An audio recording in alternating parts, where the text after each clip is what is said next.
नमस्कार दोस्तों, मेरा नाम सिद्धार्थ अग्रवाल है। राइट रिसर्च के यूट्यूब चैनल पर और इस नए वीडियो में आप सबका स्वागत है। अगर आपने इस वीडियो के टाइटल को देख के क्लिक किया तो मैं समझता हूँ कि आप मोमेंटम स्ट्रैटेजी में रुचि रखते हैं और आज के इस वीडियो में हम मोमेंटम स्ट्रैटेजी के बारे में ही बात करेंगे और वो भी सरल भाषा में, एक यूज्ड केस के जरिए, एक रियल एग्जाम्पल के जरिए। क्योंकि मार्केट में तो मोमेंटम स्ट्रैटेजी के अराउंड कई पोर्टफोलियो भी हैं, रीडिंग मटेरियल भी हैं और वीडियोस भी मिल जाएंगे आपको, मगर आज तक किसी ने भी इसको एक सरल तरीके से ना समझने की ना समझाने की कोशिश की है और आज हम उसी कोशिश को आगे बढ़ाना चाहते हैं। तो मैं आपसे अनुरोध करता हूँ कि आप हमारे साथ बने रहिए और इस वीडियो को अंत तक देखिए। तो इस वीडियो को शुरू करने से पहले मेरा आप सबसे एक सवाल है, क्या आपके साथ ऐसा कभी भी हुआ है कि आपने कोई एक स्टॉक खरीदा और उस स्टॉक को खरीदते ही उसका भाव गिरना चालू हो गया? आपने ये खरीदा ये सोच के कि मैं इसको सस्ता खरीद लूंगा और महंगे में बेचूंगा तो मुनाफा बुक होगा, बट ऐसा हुआ नहीं और वो आपके खरीदते ही उसका भाव गिरना चालू हो गया। मेरे साथ तो ऐसा कई बार हुआ है और अगर आपके साथ भी हुआ है तो आप निश्चिंत रहिए, क्योंकि हम सब इसमें एक एक समान ही हैं। मैं आपको एक एग्जांपल देता हूँ। ये बात है, समझिए आप, पिछले साल अप्रैल की। अप्रैल से मैं ट्रैक कर रहा था, टाटा मोटर्स का जो स्टॉक है वो गिरते जा रहा था, गिरते जा रहा था, गिरते जा रहा था, गिरते जा रहा था। फिर वो चढ़ के हल्का सा 425 के भाव के आसपास आ गया और मेरे को लगा कि यहाँ से टाटा मोटर्स बढ़ेगा ही बढ़ेगा, मगर पूरा का पूरा उल्टा हो गया। आप देख सकते हैं 5 मई को जब मैंने खरीदा था तब 425 का प्राइस था और ये गिरते गिरते गिरते गिरते गिरते गिरते 12 मई तक, यानी सिर्फ कुछ एक हफ्ते के अंदर 372 का भाव हो गया। यानी मुझे काफी ज्यादा नुकसान हुआ। तो इस केस में आप क्या कहेंगे कि मेरी एनालिसिस ही गलत थी? मैंने तो सस्ता समझ के खरीदा था पर फिर भी लॉस हो गया। सिद्धार्थ, तुम कहना क्या चाहते हो? अलीना, मैं ये कह रहा हूँ कि हमेशा सस्ता खरीद के महंगा बेचना ही जरूरी नहीं होता, क्योंकि कभी कभी स्टॉक्स डाउन ट्रेंड करते हैं। तो फिर क्या महंगा खरीद के सस्ता बेचे? ये कैसा लॉजिक है? नहीं, हम महंगा खरीद के और महंगा भी तो बेच सकते हैं। ओह, क्या तुम मोमेंटम के बारे में बात कर रहे हो? हाँ बिल्कुल। तो वाई वेस्ट टाइम, तो चलिए शुरू करते हैं और समझते हैं मोमेंटम स्ट्रैटेजी के बारे में। मोमेंटम वैसे तो एक फिजिक्स का टर्म है जिसका मतलब होता है कुछ मूवमेंट में या मोशन में होना। सिद्धार्थ, बहुत कंफ्यूजिंग है ये। सीधा सीधा समझाओ और ये बताओ कि इसका स्टॉक्स और मार्केट से क्या लेना देना है। Yes, okay. तो बेसिकली अगर मोमेंटम को हम मार्केट या फिर एक स्टॉक के पॉइंट ऑफ व्यू से समझे तो इसका मतलब होता है कि उन स्टॉक्स को खरीदना जो ऑलरेडी ऊपर जा रहा है। अच्छा, तो मतलब जैसे कि कोई स्टॉक में अप ट्रेंड है तो उसको खरीदना, राइट? बिल्कुल सही अलीना। सिद्धार्थ, इसका कोई एग्जाम्पल देके समझा सकते हैं? चलो अलीना, इसको एक एग्जाम्पल से समझते हैं।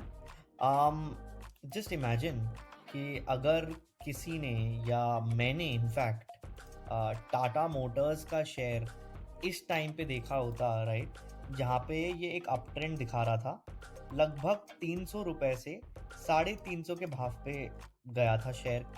उसके अलावा ये 350 से लेकर और 500 तक चढ़ गया था, राइट। तो अगर इस स्टेज में बेसिकली जब ये 300 से 350 पे गया, इस पे एक momentum, positive up trend momentum दिख रहा था।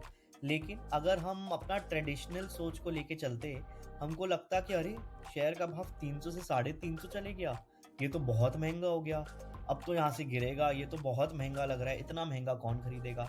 लेकिन ये भी तो सोचो, ये 350 से 500 तक गया है।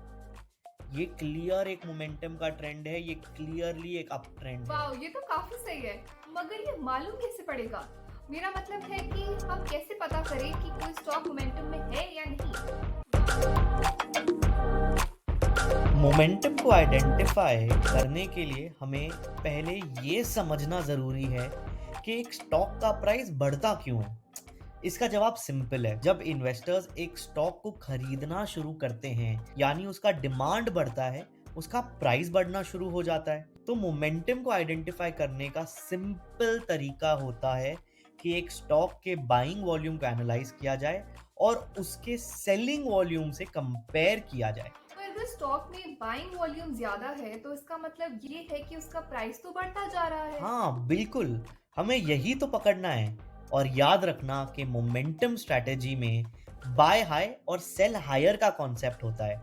मोमेंटम स्ट्रैटेजी में एक स्टॉक का प्राइस स्टेडी एप्रिसिएशन यानी थोड़ा थोड़ा और लगातार ग्रोथ दिखाता है।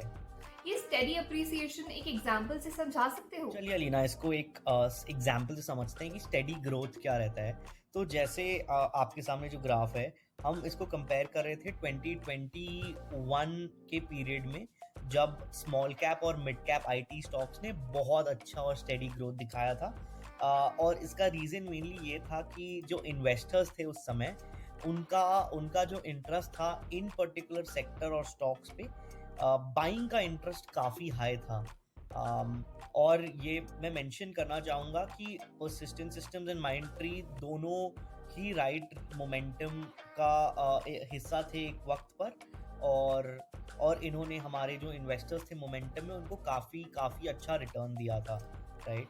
सो अगर हम 2021 फेब से देखना चालू करें, तब प्राइस कुछ दोनों का, पर्सिस्टेंट एंड माइंडट्री का, लगभग ओवरलैपिंग प्राइस था, about in the range of से 1800s। एंड वहाँ से लेकर अगर आप इसको अगस्त 2021 या सितंबर 2021 तक देखें, तो वही प्राइस आपका 4500 4600 तक पहुंच गया था। यानी कि with in a span of few months in दोनों स्टॉक्स का जो प्राइस था वो डबल हो गया। इन स्टॉक्स का प्राइस तो ऑलमोस्ट 4x बढ़ गया सिर्फ 2021 में। पर क्या मोमेंटम स्ट्रैटेजी इंडिया के मार्केट और स्टॉक्स के लिए सच में अच्छा है? मोमेंटम स्ट्रैटेजी इंडिया मार्केट में बहुत अच्छे से काम कर सकता है, क्योंकि इंडिया अभी ग्रोइंग मार्केट है और मोमेंटम का सबसे अच्छा फायदा तब उठाया जा सकता है जब कोई भी मार्केट ग्रोथ फेज में हो। ग्रोथ फेज का मतलब? अगर अलीना हम 1990 से शुरू करके सेंसेक्स को एनालाइज करें, तो हमें समझ आएगा कि ये जो ग्रोथ है वो फेजेस में हो रहा है। यानी एक सीधा स्पाइक नहीं है, और स्टेडी ग्रोथ है जिसमें बहुत बार मार्केट फ्लैट और डाउन ट्रेंड में भी रहा है। इसका मतलब हुआ कि हम एज इन्वेस्टर्स जो मोमेंटम स्ट्रैटेजी यूज करते हैं, हमारे पास बहुत सारे अपॉर्चुनिटीज के हम अप ट्रेंड को पकड़ के अच्छा प्रॉफिट बना लें। पर सिद्धार्थ, मोमेंटम तो सिर्फ एक ही फैक्टर बेस्ड स्ट्रैटेजी है, और भी तो फैक्टर्स हैं जैसे value, growth, size, quality etcetera जो हम यूज कर सकते हैं। तो सिर्फ मोमेंटम क्यों?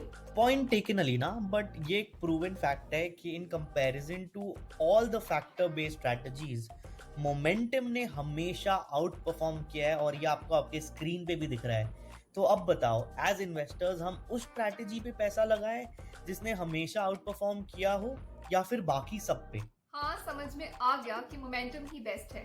पर एक मोमेंटम स्ट्रैटेजी को डिप्लॉय कैसे करें? मोमेंटम स्ट्रैटेजी को एक्चुअली यूज या डिप्लॉय कैसे करें, वो समझने के लिए हमें types of momentum, rules, psychology and risk management को भी समझना होगा, और ये सब कवर करना एक वीडियो में पॉसिबल नहीं है।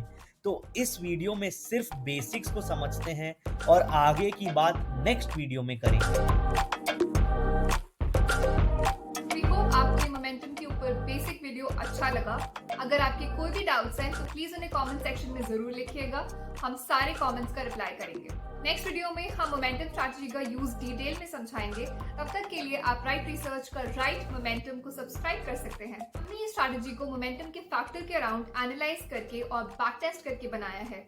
इसमें 10,000 से ज्यादा इन्वेस्टर्स ने 100 करोड़ से ज्यादा पैसा लगाया है, और हमारा ये नंबर 1 इक्विटी स्ट्रैटेजी है। राइट मोमेंटम का लिंक हमने नीचे अटैच कर दिया है। अगर आपको ये वीडियो पसंद आया तो इसको लाइक जरूर करना, और अपने फ्रेंड्स के साथ भी शेयर करना। मोमेंटम पार्ट 2 और ऐसे बहुत सारे और वीडियोस के लिए हमारे चैनल राइट रिसर्च को सब्सक्राइब करना मत भूलना।